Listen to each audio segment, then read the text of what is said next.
네, 김민석 총리가 취임식 첫날 전공의와 의대생 대표 등과 만나면서 의료 현안에 대한 의견을 청취했습니다. 의정 갈등 해소에 마중물이 될 수 있을지 주목됩니다. 한편 국민의힘 안철수 의원이 당 혁신위원장 임명 직후에 전격 사퇴하면서 당내 후폭풍이 거세게 일고 있는데요. 박성민 전 더불어민주당 최고위원, 박민영 국민의힘 대변인과 함께 짚어보겠습니다. 두 분 어서 오십시오. 안녕하십니까? 예, 안녕하십니까. 김민석 총리 어제 만남 이야기부터 해보겠습니다. 취임식 첫날이었는데요. 전공의와 의대생 대표들을 만났습니다. 그리고 여러 현안을 청취하고 현안에 대한 논의가 있었는데요.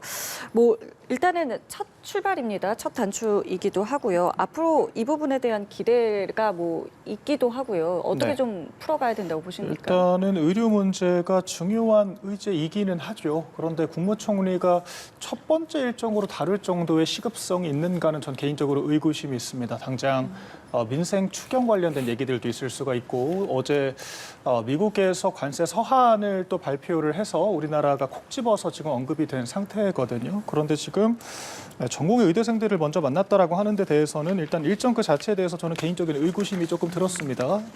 지금 사실 전공의 같은 경우에는 사직해서 이미 다 좀 그런 신변 정리가 된 상태들이고 의대생들도 대다수가 복귀를 한 가운데 의대 복귀를 막았던 그런 주동자들에 대한 수사 등이 이루어지고 있는 상황이거든요. 사실상 소강 상태로 접어들고 있기 때문에 특별한 얘기가 나올 만한 것들이 있었을까 이런 생각이 들었고요. 또한 이제 전 정권에서 추진하던 의료 개혁에 대해서 이번 정권이 어떤 입장을 취할 건지에 대해서 이제 조금 판가름할 만한 그런 아직 준거가 없다라고 저는 보고 있습니다. 아직 방향성을 명확하게 설정을 하지는 않았기 때문에 그런 부분들을 먼저 정리를 하고 나서 이 이익 집단들과의 대화에 나서는 것이 순서가 맞다라고 저는 보고 있고요. 개인적으로 여러 이제 직능단체 반발에 직면하긴 했습니다만은 의료 개혁이라고 하는 방향성 자체는 충분히 필요하다라고 저는 생각을 하기 때문에 이재명 정권에서 이제 그런 전 정권의 정책적인 필요성이 있다라고 하면 의지는 또 이어받을 만한 부분들은 이어받는 것이 맞겠다라고도 보고 있습니다.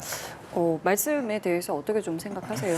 네, 일단은 저는 중요한 문제라고 생각하고요. 오히려 이렇게 중차대한 문제를 해결하지 못하고 전 정권의 실책이 계속해서 장기화되면서 국민들의 피해가 가중된 점이 더 문제였다라고 생각을 합니다. 그것을 이제 새 정부 들어서게 되면서 의정 갈등을 풀 수 있는 새로운 국면이 열리게 된 것이고 최근 보면 새 정부가 들어서면서 또 동시에 한편으로는 의료계 쪽에서도 지도부가 교체되는 일들이 있었거든요. 결국에 핵심은 이제 전공의와 의대생들의 복귀를 이끌어낼 수 있느냐 이 문제인데 여기에 대해서 지금 보건복지부 장관 후보자로 지명된 정은경 청장에 대해서도 사실은 의사 출신이라서 의료계에서 굉장히 좀 반가워하고 있는 상황이고 또 이번 정부에서 새롭게 대화 의지가 있는 만큼 지도부 교체와 함께 대화의 물꼬가 트이고 있는 상황이다 이렇게 볼 수 있겠습니다. 예. 자, 그리고 이런 소식도 있더라고요. 지금 김민석 총리가 이재명 대통령과 이제 매주 월요일에 주례 회동, 물론 비공개이긴 합니다만 이제 비공개 주례 회동을 갖는다라고 이제 어제 브리핑에서 전달이 되어 있는데요. 어떤 부분을 좀 저희가 기대할 수 있겠습니까? 일단은 총리와 대통령이 주례 회동을 통해서 만나면서 전반적인 국정 현안에 대한 중요 사안들을 논의하는 것은 특별한 일은 아니라고 생각을 합니다. 이전 정부에서도 계속 있어왔던 일이고 다만 여기 이런 주례 회동이 정례적으로 이루어지게 된다라고 했을 때 어쨌든 국정 운영의 효율성을 기대해 볼 수 있을 것 같고요. 그리고 지금 대통령께서 이 신임 총리를 굉장히 신뢰하면서 힘을 많이 싣고 있는 상황이고 총리 역시도 이 참모장의 역할을 강조하면서 대통령과 손발을 맞춰 일하겠다라는 의지가 있는 상황이기 때문에 이 두 분의 주례 회동을 통해서 국정에 대한 전반적인 방향성에 대한 합의 그 외에도 여러 가지 이제 현안들에 대한 폭넓은 논의 그리고 정부에서 해야 할 역할과 좀 더 살펴봐야 될 부분들에 대한 보완 이런 것들이 전반적으로 두루 이루어질 수 있을 것으로 보여서 두 분의 좀 시너지가 날 수 있는 계기가 공식적으로 마련되지 않았나 그런 발판과 토대가 마련되지 않았나 싶습니다. 예, 알겠습니다. 자, 이런 가운데 7월 임시국회도 시작을 했습니다. 첫날부터 방송 3법 상임위 통과를 두고 여야가 거세게 충돌했는데 발언 준비해봤습니다. 듣고 대담 이어가겠습니다. 우리가 정권 잡았으니까 방송 우리 걸로 할 거야. 이렇게 얘기를 하라고요. 차라리. 이렇게 비겁한 꼼수를 쓰지 말고. 예? 그러놓고 우리하고 충분히 협의도 안 하고 이렇게 또 독주를 하겠다는 거 아닙니까? 지금 적어도 이 방송법에서만큼은 협치할 상황이 안 됐다. 지금 우리 국민의힘 의원들께서 한 분도 발의하시지 않으셨어요. 그리고 그게 입장이라고 하셨고, 그러니까 이 논의 구조에 아예 안 들어오셨던 겁니다. 네, 보신 것처럼 이렇게 여야의 거센 충돌 속에 방송 3법은 상임위 문턱을 넘었습니다. 저희가 준비했던 발언들이 어제 과방위 상황이었거든요. 어떻게 좀 보고 들으셨습니까? 일단 방송 3법 같은 경우에는 민주당의 의도가 다분하다라고 볼 수 있겠죠. 현재 이 공영방송사 경영진 같은 경우에는 정부에서 결정을 하도록 되어 있습니다. 방송통신위원회에서 선임을 하도록 되어 있는데 지금 민주당이 원하는 것은 소위 이제 민노총으로 일컬어지는 언론노조에서 그것을 결정하겠다라고 말을 하는 것이거든요. 그러니까 이제 대외적으로는 국민들께 돌려드린다라고 얘기를 하고 있지만 거기 참여하는 뭐 시민단체, 노조 전문가들이라고 하는 분들이 결과적으로 이 민주당이 장악하고 있는 시민사회 구성원들이기 때문에 결과적으로 어떤 정권이 도래하든지 간에 공영방송사에 대한 그런 경영 권리를 민주당이 갖겠다라고 말하는 것과 다르지 않다라고 생각을 합니다. 또한 이것이 명분상으로도 맞지가 않다라고 보는 것이 공영방송은 말 그대로 국민들의 방송인 거거든요. 그런데 국민의 방송을 국민의 대표인 그런 정부, 정권도 아닌 일부 언론 노조와 이 시민단체들이 소유하게 된다라고 하는 것 자체가 굉장히 부적절한 측면들이 있는 것이고요. 공영방송사를 이렇게 좀 사교화하겠다라고 하는 계획을 보여주고 있는 것이기 때문에 국민의힘은 당연히 반발을 할 수밖에 없습니다. 예, 오늘 그리고 오전에 진성준 정책위 의장 같은 경우에는 지금 이 방송 3법 같은 경우에는 여당보다 야당이 지금 더 오히려 입법에 앞장서야 한다라고 입장을 내기도 했거든요. 어떻게 좀 해석해 봐야겠습니까? 네, 그러니까 아무래도 이제 방송법 같은 경우에는 사실 여야 할 것 없이 그동안 계속 얘기가 나왔던 취지의 법안입니다. 그러니까 정권의 입맛대로 뭔가 방송이 굴러가서는 안 된다라는 이야기는 항상 여야가 바뀔 때마다 나왔던 이야기이기도 하거든요. 예.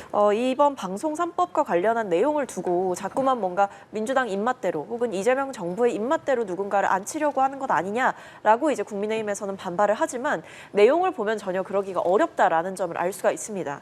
특히 뭐 100명 이상의 일반 국민으로 구성된 사장 후보 추천위원회를 꾸리게 되고 이 사장 후보 추천위원회에서 거기서 복수의 후보를 추천한 뒤에 이사회가 다수의 의결로서 이것을 결정한다라고 했을 때 일단 1차적으로 어떻게 그 국민들의 마음을 뭐 민주당 마음대로 할 수가 있으며 그 수많은 사람들이 집단지성을 모아 총의를 모아서 결정한 부분들 그리고 복수의 후보를 추천하고 이사회 역시도 지금보다 구성을 더 폭넓게 하고 더 인원을 늘린다라고 했을 때 이 부분을 마치 무조건적으로 인원을 늘리는 만큼 민주당의 지지자들이 들어올 것이다. 이렇게 보기 어려운 상황이죠.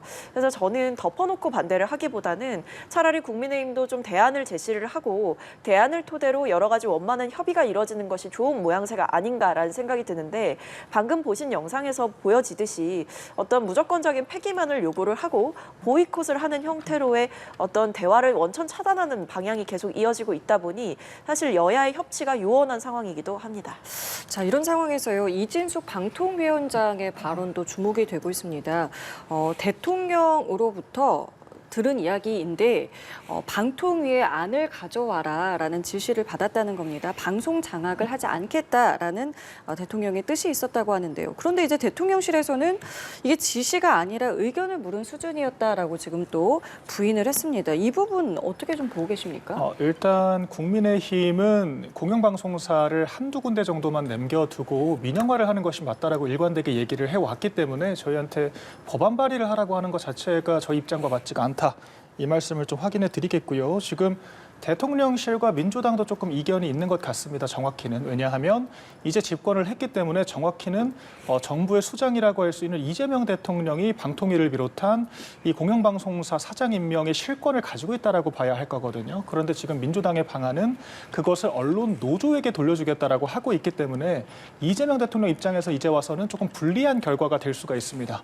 야당일 때는 필요할 수 있겠지만 정부의 수장이 된 이상 불필요하다라고 생각을 할 수가 있다라고 하는 거죠. 그렇기 때문에 최민희 이제 그 과방위 위원장과도 다소간에 이견이 있다라고 하는 얘기가 민주당 내에서까지 흘러나오고 있는 것이고요. 그 연장선에서 이진숙 방통위원장에게 관련된 대안 마련을 지시한 것이 아닌가라고 개인적으로 생각을 하고 있습니다. 뭐 대통령실에서 부인을 하기는 했지만 의견을 물은 것도 마찬가지로 방통위에서 어떻게 생각을 하는가, 그러니까 과방위에서 최민희 위원장이 주도하는 안에 대한 좀 대응책은 없는가에 대해서 주문을 했다라고 보는 것은 맞을 것 같거든요. 이런 측면에서 이제 대권과 당권 사이에서 일부 조금 노선에 틀어지는 부분들이 있을 것 같은데 이런 이해관계 조율을 정부가 아니라 정권과 민주당이 아니라 국민을 위한 그런 정책으로서 승화를 시켜야 한다.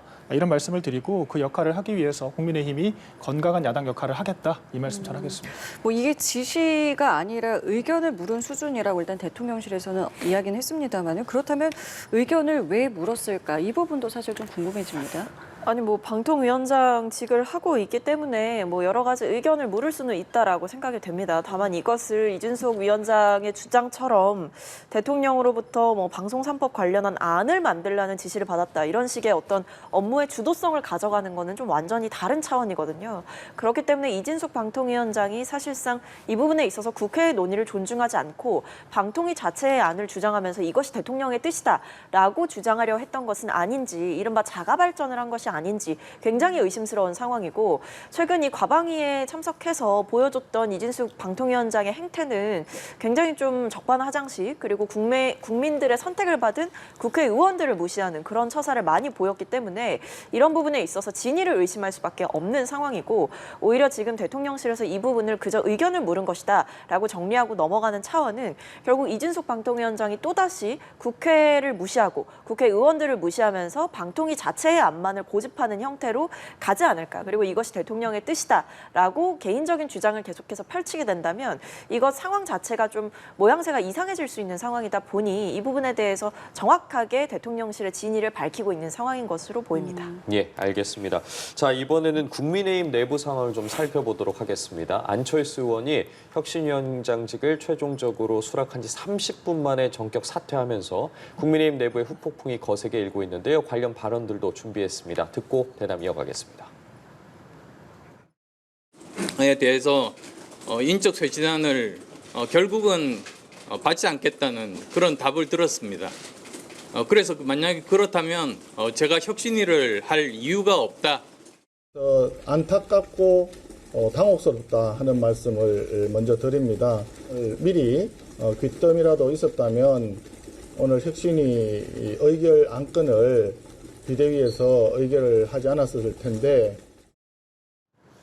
네, 발언 듣고 왔는데요. 지금 안철수 의원의 발언을 보게 되면 사퇴 배경에 좀 인선 문제가 있지 않았냐 이런 추측들이 계속해서 나오고 있는데 송은석 비대위원장 관련해서 입장을 밝히기도 했지만 아직까지 뭐 추후에 어떤 방식으로 뭐 후임 인선이라든가 나아가겠다라는 구체적인 입장은 없습니다. 어떻게 좀 진행될 거라고 보세요? 이게 정파성을 떠나서 안철수 전 혁신위원장의 태도는 굉장히 무책임하고 부적절하다라고 봐야겠죠. 지금 인선 문제를 걸고 넘어지고 있습니다만 비대위에서 의결한 4명의 인사 모두 안철수 위원장과 소통을 했던 그런 인사들이거든요. 결론적으로 6명 정도를 제안을 했는데 비대위가 4명 정도를 의결을 한 겁니다. 이것이 어떤 부분에서 안철수 위원장의 그런 인선을 방해하고 지도부가 독단적으로 결정을 했다라고 하는 건지 명분이 되지 않는다라고 저는 생각을 하고요. 또한 인적 쇄신안이라고 표현을 하고 있습니다만은 특정 의원 2명을 제명하라고 요구를 한 것이거든요. 그런데 진상규명에 대한 그런 노력조차 없이 다짜고짜 의원 2명을 제명하라고 하면은 어떤 지도부가 그것을 받아들일 수 있을까요? 그렇기 때문에 애초에 받아들일 수 없는 그런 제안들을 해놓고 받아들여지지 않았다라고 하는 명분을 쌓고 그것을 발판 삼아서 전당대회를 나오려고 했던 것이 아닌가 당연히 의구심이 들겠죠. 세상에 5일 만에 혁신위원장을 사퇴하고 다짜고짜 전당대회 출마하겠다라고 하는 동시기자회견을 하는 경우가 어디 있습니까?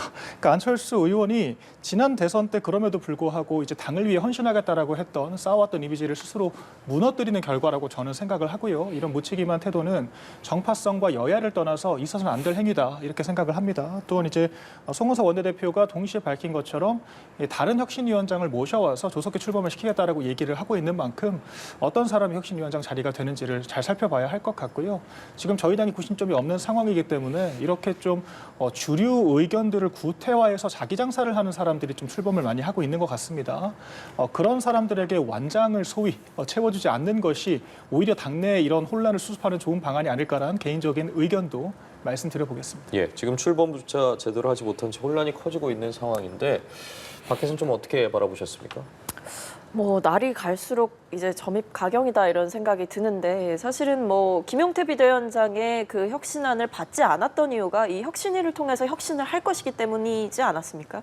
네, 지금 혁신위를 이제 꾸려가는 초반 단계부터 이렇게 삐걱거리고 갑자기 혁신위원장을 맡겠다고 했던 안철수 의원은 사퇴하고 본인의 당대표 도전을 이제 선언하고 있는 상황이기 때문에 이게 혁신위가 시작도 전에 이미 뭐 바람 빠진 풍선처럼 그렇게 이제 보잘것 없어지는 형태가 됐다라는 생각이 들고요. 근데 아마 당의 내용은 더 심각해지는 상황인 것 같습니다. 왜냐하면 서로 뒤통수를 맞았다라고 주장하지 않겠습니까? 안철수 의원 입장에서는 본인에게 분명히 전권을 준다라고 해서 이 어려운 시기에 이 자리를 맡게 됐는데 막상 가보니 내 뜻대로 되는 것이 하나 없더라라는 이야기를 하는 것이고, 한쪽에서는 안철수 의원의 진위를 믿었는데, 진정성을 믿었는데 지금 와서 보니 결국 다 계산되는 거 아니었느냐, 이렇게 주장하는 상황이라서 오히려 당 내부의 감정의 골이라든지 갈등이라든지 이런 것들은 더더욱 심화될 우려가 있다. 또 지금 한쪽에서는 안철수 의원을 비판하는 행태, 그러면서도 동시에 친윤 의원들을 비판하는 행태, 이 두 가지를 동시에 하고 있는 의원들도 있는 상황이기 때문에 이게 당내가 사실은 뭐 세 가지 갈래 정도로 갈라지고 있는 상황이다, 이렇게 볼 수 있겠습니다. 자, 이재명 대통령이요, 주요국에 특사를 보내는 방안을 추진하고 있습니다. 자, 그리고 어디에 누구를 보낼 것인지 이 부분 상당히 좀 주목되는데, 미국 특사로요, 김종인 전 위원장 그리고 이현주 최고위원, 김우영 의원이 검토되고 있다라는 이제 보도들이 전해지고 있습니다. 이제 조만간 공식 발표도 있어 보이는데 어떻게 좀 보셨습니까? 일단은 협상 만료를 일주일 앞두고 부랴부랴 이 특사를 파견한다라고 하는 것 자체가 얼마나 지금까지 무대응으로 일관했는지에 대해서 잘 보여주고 있다라고 생각을 하고요. 또한 지금 정부 인사가 아니라 외부 인사, 그리고 이제 원내 인사들을 특사로 보내겠다라고 하고 있다는 것 자체가 이재명 정부 자체가 이 통상 교섭을 제대로 진행할 수 있을 만한 인적 구성이 안 되어 있다라고 하는 자백이라고 저는 생각을 하거든요. 사실 위성락 안보실장이 미국으로 파견을 가기는 했지만 경제 통상 협약을 위해서 간 것이 아닙니다. 이재명 대통령과 트럼프 대통령의 만남을 주선하기 위해서 파견을 간 개념이기 때문에 사실상 지금 실무 주도를 산자부 산하의 통상본부장이 하고 있거든요. 근데 전 정권 권한대행 체제에서조차 최상목 전 경제부총리가 2+2 회담을 주도를 했는데 이렇게 격이 낮아진 상태에서 제대로 된 협상을 할 수 있을까 당연히 의구심이 들 수밖에 없죠. 그래서 이렇게 외부 인사에 위탁하는 형태로 문제를 해결하려고 하는 것 자체가 제대로 된 해결 의지가 없다라고 저는 생각이 되고요. 그러니까 이게 오늘 국무회의에서도 국내 현안들에 대해서만 사실 이야기를 하는 모습들을 보였습니다. 국민들께서 지금 제일 궁금해하실 만한 부분들은 이 관세 협상을 어떻게 주도를 할 것인지에 대한 것이라고 생각을 하거든요. 그런 이야기들이 전혀 없었다라고 하는 것이고, 지금 김민석 총리나 대통령 정책실장 같은 모든 주요 인사들이 다 국내 정치 정책들에 대해서만 일을 할 수가 있고 대외적으로는 전혀 전문성을 보여주지 못하는 인사들이기 때문에 앞으로도 상당히 협상의 난항을 겪을 것이다, 그렇게 전망이 됩니다.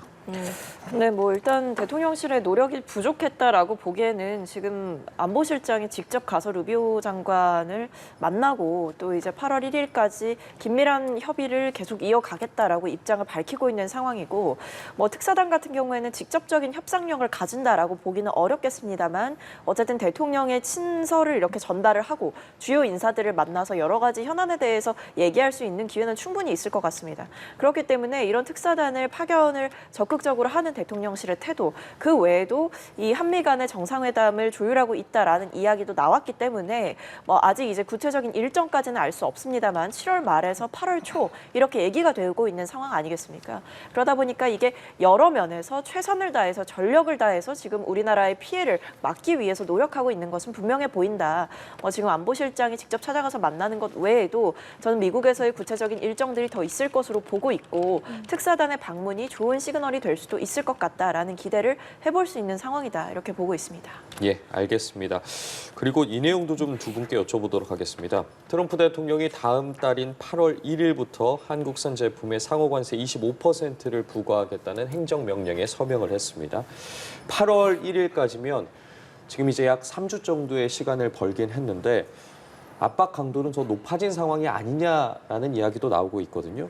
우리 정부에서 좀 이 관세 국면을 어떠한 방향을 가지고 돌파해야 할 거라고 보십니까? 일단 지금까지 협상은 실패했다라고 보는 것이 맞겠죠. 왜냐하면 지난 4월에 트럼프 행정부가 처음 25% 관세 얘기를 했고 7월 8일까지 3개월을 유예하겠다라고 얘기를 했습니다. 그렇다라고 하는 것은 종래에 얘기됐던 25%가 그대로 유지됐기 때문에 협상을 통해서 얻어낸 결과가 없다라고 봐야겠죠. 또한 지금 관세 적용이 유예됐다라고 하기보다는 협상 시한이 7월 8일이었고 8월 1일부터는 구체적으로 발효를 하겠다. 하겠다라고 선포를 한 겁니다. 그렇기 때문에 여지 자체는 남아 있지만 지금처럼 이렇게 애매모호한 태도를 취한다라고 하면 3주가 아니라 3년이 주어져도 제대로 된 결과를 맺기가 어렵다라고 저는 보이거든요. 또한 지금 이재명 정권 같은 경우에는 오히려 우리 기업들이 자발적으로 미국으로 떠나게 될 그런 우려까지 안고 있다라고 저는 생각을 합니다. 현재 고용노동부 장관 후보자의 민노총 간부 출신이 지명이 됐고요.